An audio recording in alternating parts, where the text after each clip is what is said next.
Aduh, gara-gara emosi tidak diberi uang Rp5.000, seorang pemuda asal Palembang, Sumatera Selatan melukai seorang pemuda lainnya dengan air keras. Naas, seorang bocah berusia 11 tahun juga ikut menjadi korban penyiraman air keras tersebut. Berikut kronologi selengkapnya. Lantaran tidak diberi uang Rp5.000 untuk bermain game slot, pelaku inisial F nekat menyiram korban Edo Kurniawan, 20 tahun, menggunakan air keras hingga mengenai seorang anak kecil laki-laki inisial DK, 11 tahun.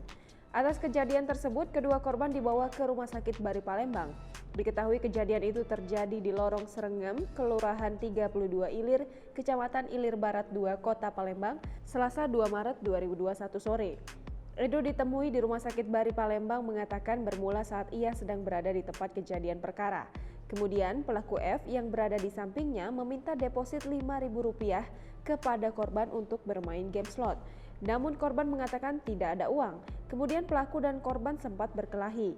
Korban menjelaskan pelaku seorang diri dan pada saat kejadian warga tidak ada yang berani menolong.